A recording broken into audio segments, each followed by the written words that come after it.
ان الحمد للہ رب العالمین والصلاة والسلام علی سید الانبیاء والمرسلین وعلی آلہ وصحبہ ومن تبعہم بإحسان الی یوم الدین، اما بعد۔ محترم و معزز سامعین کرام، میں آپ کی خدمت میں یہ بات عرض کر رہا تھا پہلے ایک مجلس میں کہ کسی بھی علم کی حفاظت کا ذریعہ صرف کتابت نہیں ہے، بلکہ اس علم کو یاد کرنا یہ بھی اس علم کے محفوظ کرنے کا ایک ذریعہ اور سبب ہے۔ لیکن اس کا یہ معنی نہیں ہے کہ حدیث پاک کو لکھا نہیں گیا، یا نبی علیہ السلام نے لکھوایا نہیں ہے، یا حضرات صحابہ کرام رضوان اللہ علیہ مجمعین نے لکھا نہیں ہے۔ یہاں بعض حضرات یہ بات کہتے ہیں کہ جی نبی علیہ السلام نے تو حدیث لکھنے کی ممانعت فرما دی تھی۔ اگر حدیث حجت ہوتی اور اس کی دین میں کوئی اہمیت ہوتی تو نبی علیہ السلام اس کو لکھنے کی ممانعت نہ فرماتے۔ حضرت ابو سعید خدری رضی اللہ تعالی عنہ سے جو یہ روایت ہے، دراصل اس کو بیان کر کے یؤمنون ببعض الکتاب ویکفرون ببعض کا یہ لوگ مصداق بنتے ہیں۔ ٹھیک ہے کہ حضرت ابو سعید کی یہ روایت رضی اللہ تعالی عنہ، ان کی یہ روایت صحیح مسلم میں ان الفاظ کے ساتھ موجود ہے کہ لا تکتبوا انی ومن کتب انی غیر القرآن فلیمحو، کہ مجھ سے قرآن مجید کے علاوہ اور کچھ نہ لکھو، قرآن مجید کے علاوہ اور کچھ نہ لکھو، جس نے کچھ لکھا ہے وہ اس کو مٹا دے۔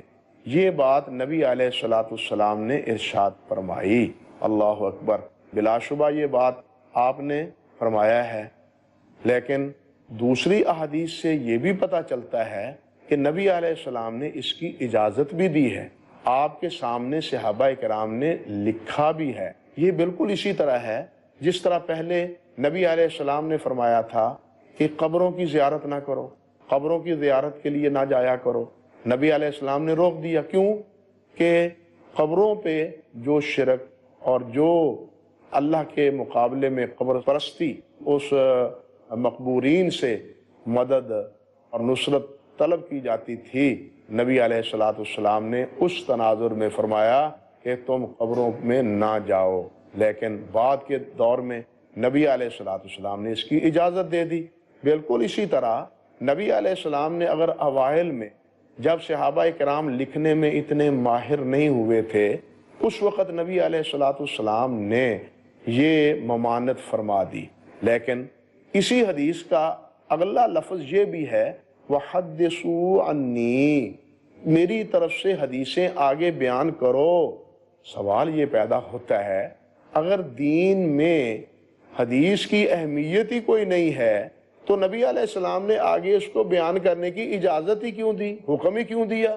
اب یہ تو کوئی دیانت کی بات نہ ہوئی کہ یہ جملہ وہ تو لوگوں کے سامنے رکھا جائے اور اپنے آپ کو یا مطمئن کر دیا جائے کہ نبی علیہ السلام نے دیکھو جی احادیث لکھنے سے روک دیا ہے، لیکن یہ بھول جاتے ہیں کہ اسی حدیث کا اگلا لفظ اور اگلا جملہ یہ ہے کہ وَحَدِّثُوا عَنِّی، کہ میری طرف سے احادیث کو بیان کرو۔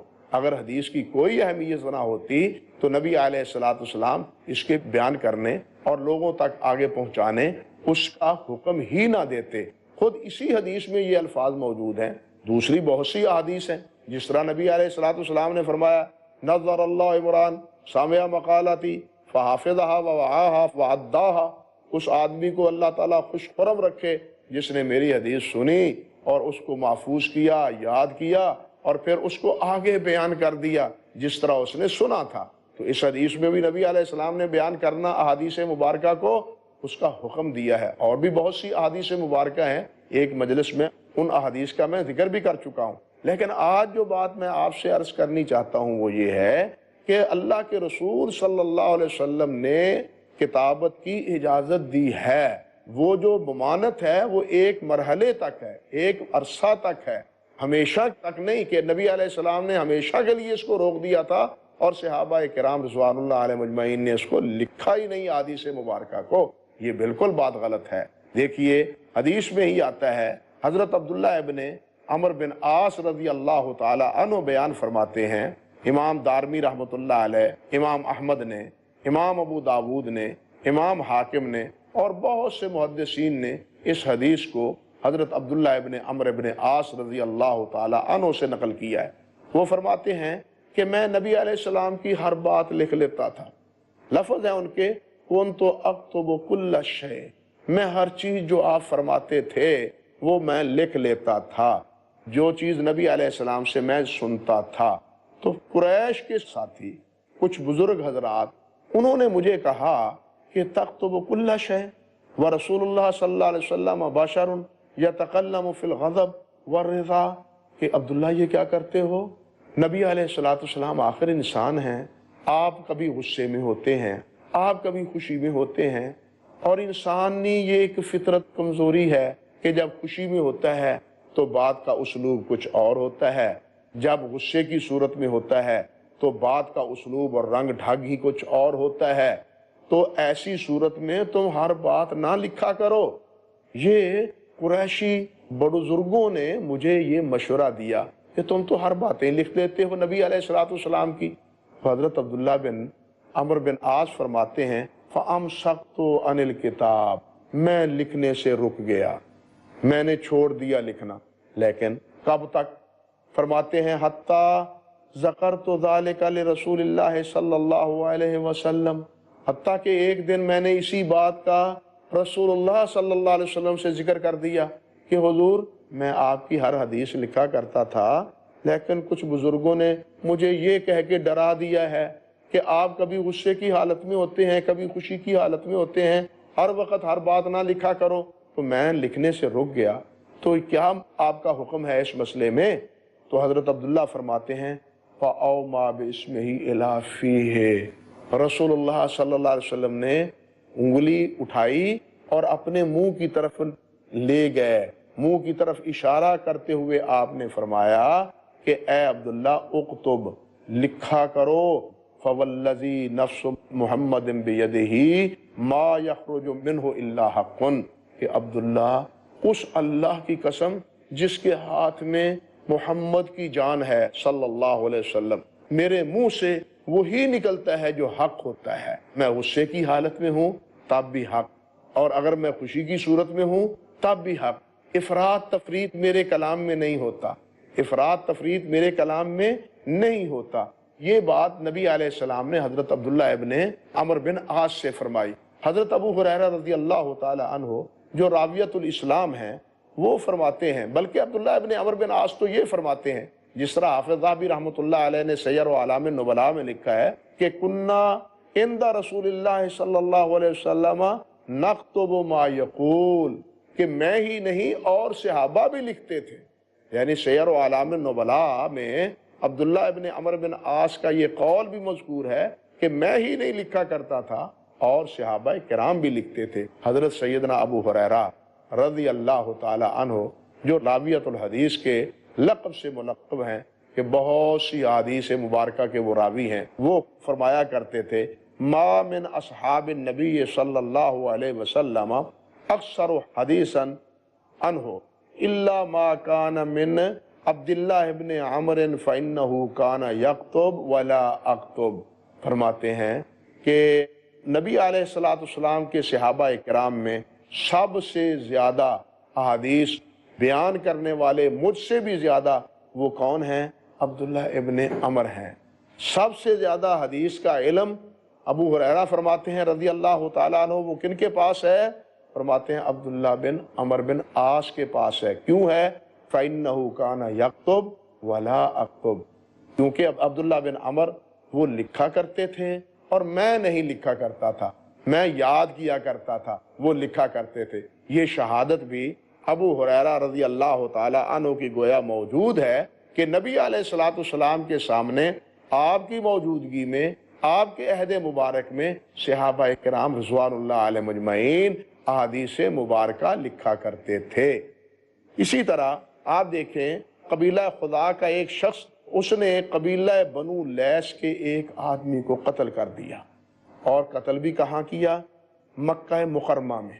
تو نبی علیہ السلام نے مکہ مکرمہ کی حرمت بیان کرتے ہوئے نبی علیہ الصلوۃ والسلام نے قتل کی مذمت کرتے ہوئے اور قاتل کی مذمت کرتے ہوئے نبی علیہ السلام نے ایک خطبہ ارشاد فرمایا۔ وہاں ایک ساتھی تھے، انہوں نے جب نبی علیہ السلام کا یہ خطبہ سنا تو انہوں نے نبی علیہ السلام سے عرض کیا، حضور یہ جو آپ کی ہدایات ہیں، آپ نے جو باتیں ارشاد فرمائی ہیں، یہ مجھے لکھوا دیں۔ تو نبی علیہ الصلوۃ والسلام نے ارشاد فرمایا، فقال رسول اللہ صلی اللہ علیہ وسلم اکتبوا لأبی شاہ، یہ میں نے جو خطبہ دیا ہے اور قتل کی مذمت، حرم مکہ کا احترام، انسانیت کے احترام کے حوالے سے جتنی باتیں میں نے کہی ہیں وہ ان کو لکھ دو۔ چنانچہ صحابہ کرام نے جو لکھنا جانتے تھے انہوں نے ابو شاہ کو نبی علیہ السلام کا یہ خطبہ لکھ دیا۔ یہ روایت بخاری مسلم میں موجود ہے، دوسری حدیث مبارکہ کی کتابوں میں بھی موجود ہے۔ تو اس حدیث سے بھی پتہ چلتا ہے کہ خود نبی علیہ الصلوۃ والسلام نے اپنے ارشادات کو لکھوایا ہے اور حضرات صحابہ کرام نے آپ کے سامنے لکھا ہے۔ وہ جو لکھنے کی ممانعت تھی وہ پہلے تھی، بعد میں اس کی اجازت آپ نے خود دی اور صحابہ کرام نے لکھا۔ یہاں ہم تھوڑا سا وقفہ لیتے ہیں، وقفے کے بعد دوبارہ آپ کی خدمت میں حاضر ہوں گے اور اس سلسلے کی جو باقی بات ہے وہ انشاءاللہ بعد میں آپ کی خدمت میں عرض کریں گے۔ وآخر دعوانا ان الحمدللہ رب العالمین۔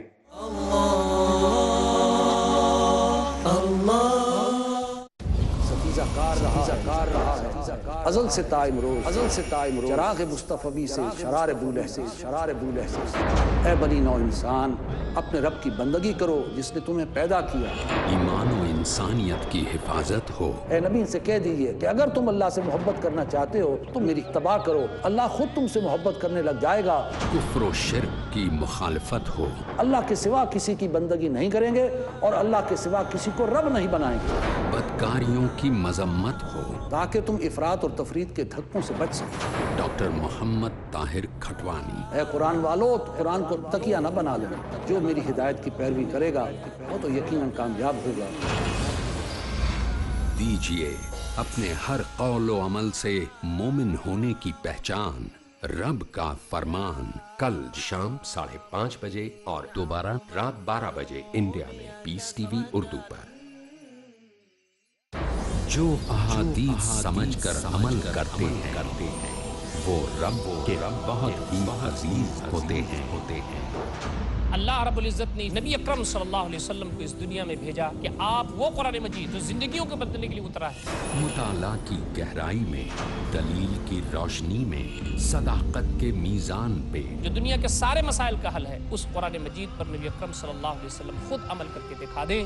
احادیث کی سمجھ ہر مسلمان کے لیے لازمی ہے۔ نبی اکرم صلی اللہ علیہ وسلم کی زندگی یہ قرآن مجید کی ایکسپلینیشن ہے، اس کی تشریح ہے، اس کی تعبیر ہے۔ مولانا ولی اللہ سعیدی۔ ہماری ذمہ داری یہ بنتی ہے کہ نبی اکرم صلی اللہ علیہ وسلم کی اطاعت ہم کریں۔ سمجھیے رسول اللہ سے جڑی وہ تمام باتیں جن پر عمل کر کے مومنین ہوتے ہیں اللہ کے قریب۔ تفہیم حدیث، اگلا پروگرام پیس ٹی وی اردو پر۔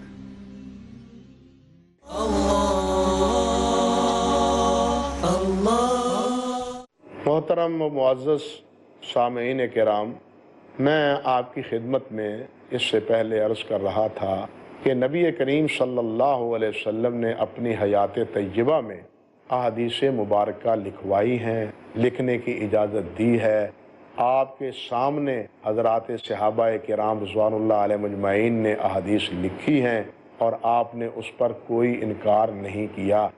ان تمام واقعات سے یہ بات نصف النہار کی طرح واضح ہو جاتی ہے کہ حضرت ابو سعید رضی اللہ تعالی عنہ سے وہ جو نہ لکھنے کی ایک روایت موجود ہے، ایک روایت جو حضرت ابو سعید سے مروی ہے وہ پہلے کی ہے اور لکھنے کی اجازت وہ بعد کی ہے۔ یہ اب کتنی ستم ظریفی ہے کہ ممانعت کی روایت کو تو پلے باندھ لیا جائے، اس پہ تمام اپنا زور بلاغت صرف کر دیا جائے، اور جن احادیث مبارکہ میں احادیث مبارک لکھنے کی بات ہے ان کا نام بھی نہ لیا جائے۔ یہ کون سی علم کی خدمت ہے اور یہ کون سی امانت اور دیانت ہے؟ تو میں عرض کر رہا تھا کہ رسول اللہ صلی اللہ علیہ وسلم نے لکھنے کی اجازت دی ہے، آپ نے خود لکھوایا ہے، بلکہ حضرت عمر بن حزم رضی اللہ تعالی عنہ یہ 10 میں نبی علیہ الصلوۃ والسلام نے گورنر بنا کے ان کو یمن میں بھیجا۔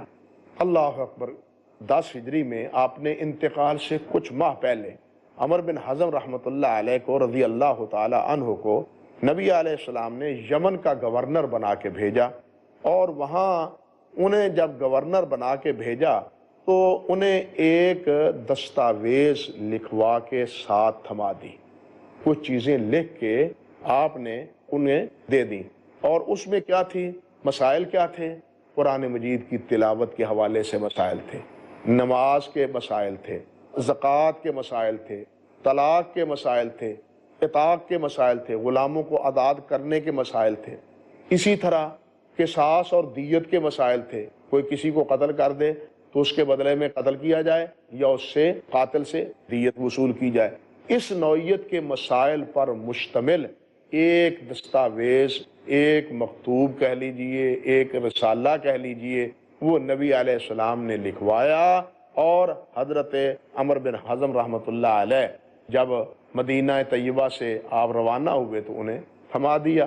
فرماتے ہیں، راوی کا بیان ہے کہ ان رسول اللہ صلی اللہ علیہ وسلم کاتب الی اہل الیمن فیہ الفرائض والسنن والدیات وبعث بہ ما عمر بن حزم، اہل یمن کی طرف نبی علیہ الصلوۃ والسلام نے یہ اپنا مکتوب، یہ اپنا خط مبارک اور یہ اپنا رسالہ جس میں یہ مسائل موجود تھے، فرائض کے متعلقہ، سنن کے متعلقہ، دیات کے متعلقہ، یہ سارے لکھوا کے عمر بن حزم کو دیے، اور ان کو کہاں بھیجا؟ یمن کی طرف۔ اب دیکھیے یہ نبی علیہ الصلوۃ والسلام نے کب بھیجا ہے؟ 10 ہجری میں، یہ گویا اپنے انتقال سے کچھ مہینے پہلے نبی علیہ الصلوۃ والسلام نے یہ دستاویز لکھ کے بھیجی، جس کا ذکر امام مالک رحمۃ اللہ علیہ نے موطا میں بھی کیا ہے، امام نسائی رحمۃ اللہ علیہ نے اپنی سنن میں بھی کیا ہے، اور یہ وہی نوشتہ مبارکہ ہے کہ جسے امام زہری رحمۃ اللہ علیہ نے عمر بن حزم رحمۃ اللہ علیہ کے پوتے ابو بکر سے حاصل کیا۔ امام زہری تابعین میں شمار ہوتے ہیں، انہوں نے یہی صحیفہ، یہی رسالہ، یہی مکتوب کس سے حاصل کیا؟ حضرت عمر بن حزم کے پوتے ابو بکر رحمۃ اللہ علیہ سے، اور پھر حضرت اسی رسالے کو حاصل کیا حضرت عمر بن عبدالعزیز رحمۃ اللہ علیہ خلیفۃ المسلمین نے، جو خلفائے راشدین میں وہ بھی شمار ہوتے ہیں، اور انہوں نے زکوٰۃ کے مسائل، دیات کے مسائل اسی رسالے سے اخذ کیے۔ بلکہ آپ حیران ہوں گے، علامہ زیلعی رحمۃ اللہ علیہ نے یہ بات لکھی ہے نصب الرایہ میں کہ نسخہ تو کتاب عمر بن حزم تلقاها الائمۃ الاربعہ بالقبول وہی متوارثہ۔ اللہ اکبر کبیرہ۔ فرماتے ہیں کہ یہ نسخہ جو عمر بن حزم رحمۃ اللہ علیہ کا تھا، ائمہ اربع یعنی امام شافعی، امام ابو حنیفہ، امام مالک، امام احمد بن حنبل، ان ائمہ اربع رحمہم اللہ کے نزدیک یہ کیا ہے؟ شرف قبولیت پا چکا ہے۔ وہ بھی ان مسائل میں کس سے رجوع کرتے ہیں، کس طرف رجوع کرتے ہیں، کس سے یہ مسئلہ لیتے ہیں؟ عمر بن حزم رحمۃ اللہ علیہ کے اسی رسالے کی طرف جو نبی علیہ السلام نے انہیں لکھوا کے دیا تھا۔ اللہ اکبر۔ اور کہتے ہیں کہ یہ متوارثاً یعنی ان کے بیٹے پوتوں میں، یہ توارثاً ان کے آل اولاد میں یہ مکتوب اور یہ رسالہ موجود تھا۔ اسی طرح دیکھیے حضرت عبداللہ بن عمر رضی اللہ تعالی عنہ ہیں، بڑے جلیل القدر صحابی ہیں، فرماتے ہیں کاتب رسول اللہ صلی اللہ علیہ وسلم کتاب الصدقہ فلم یخرجہ الی اموالہ، کہ آخری ایام میں نبی علیہ السلام نے صدقہ و زکوٰۃ کے متعلقہ مسائل لکھے، لیکن لکھ کے وہ اپنے عاملین کو نہ بھجوا سکے۔ فقارنہ بسیفہ، نبی علیہ السلام نے وہ لکھوا کے اپنی تلوار کے ساتھ لٹکوا دیے۔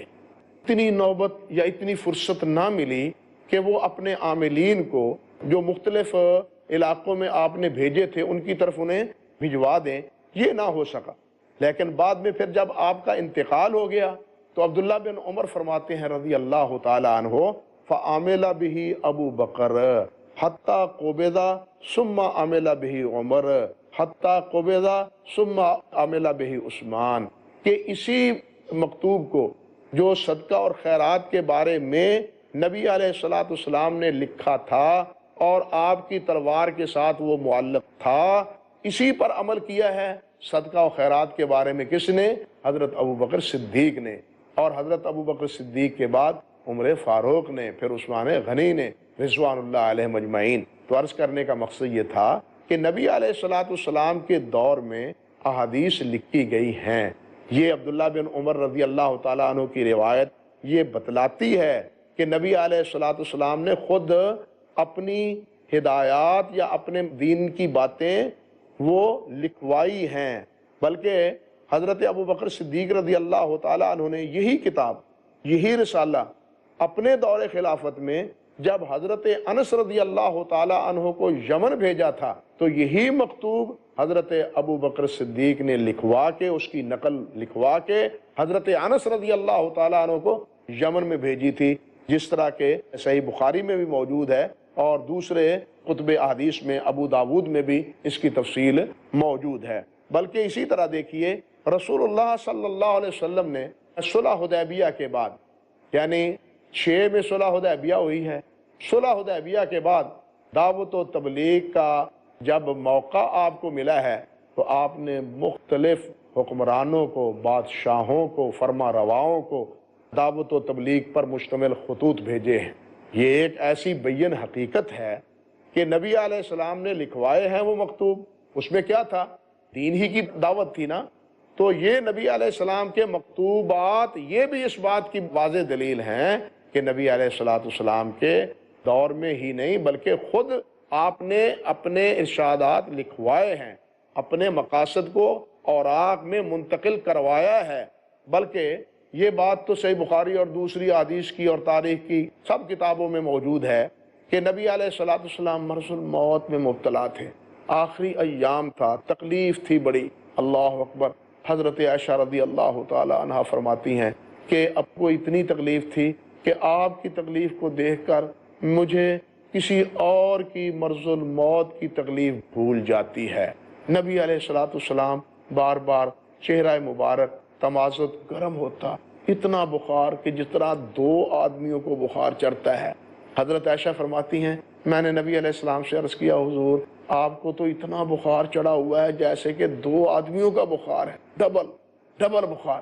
تو نبی علیہ السلام نے فرمایا عائشہ اجر بھی تو اللہ مجھ کو ڈبل ہی دے گا نا، اگر اللہ تعالیٰ اجر بھی مجھ کو ڈبل ہی عطا فرمائے گا۔ تو اس صورت میں نبی علیہ السلام نے ایک بات ارشاد فرمایا ایتونی بکتاب اکتب لکم کتابا لا تضلوا بعدہ، ورق لاؤ اوراق لاؤ، میں تمہیں کچھ چیز لکھوا دوں تاکہ اس کے بعد تم گمراہ نہ ہو۔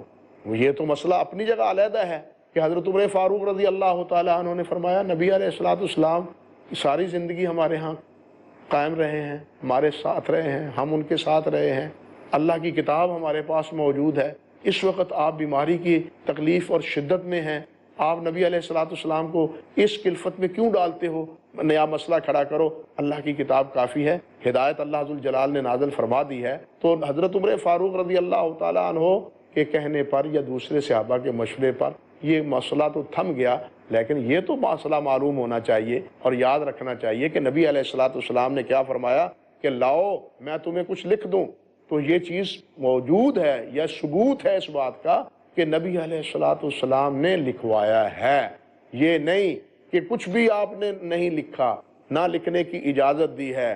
اگر حدیث حجت اور برہان ہوتی تو یہ لکھی جاتی، یہ خالص پروپیگنڈا ہے جس کی کوئی حیثیت نہیں ہے۔ احادیث مبارکہ کو نبی علیہ السلام نے لکھوایا ہے، صحابہ کرام رضوان اللہ علیہ مجمعین نے لکھی ہیں، اور صحابہ کے بعد تابعین نے بھی احادیث مبارکہ کو لکھا ہے۔ اس لیے یہ محض سراسر غلط فہمی ہے کہ احادیث مبارکہ لکھی ہی نہیں گئی۔ اگر یہ حجت ہوتی، دلیل ہوتی یا ان کی کوئی اہمیت اور حیثیت ہوتی تو قرآن کی طرح یہ بھی لکھی جاتی۔